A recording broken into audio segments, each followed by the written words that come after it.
होबाय नों आंनि गोसोआव हाजासे दुखु बुक्थि जाबाय जावलिया बारनाय बारजों नोंखौ लाना आंनि सुजुनाय सिमां।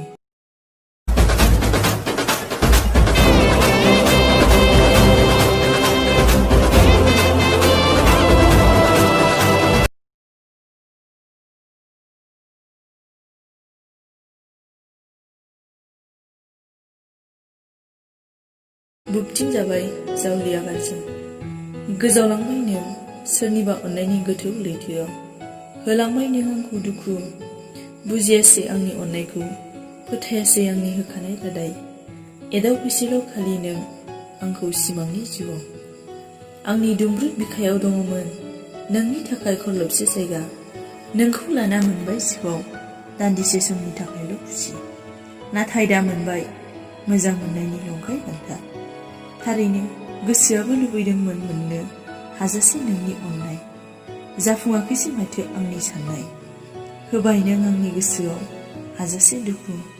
बुक्थि जाबाय जावलिया बारनाय बारजों नोंखौ लाना आंनि सुजुनाय सिमां बोहैबाय मेगनाव मोदैनि बाना खामग्लिबाय गोरबोआव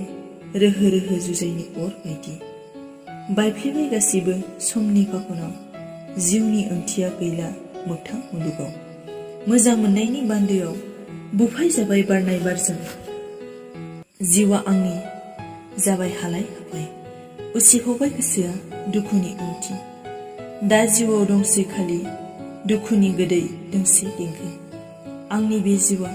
बेसेन गैयि थरसे अन्थाइनि थुख्रा जाना थाबाय आं दिनै मोजां मोननायनि सासे बिबायारि।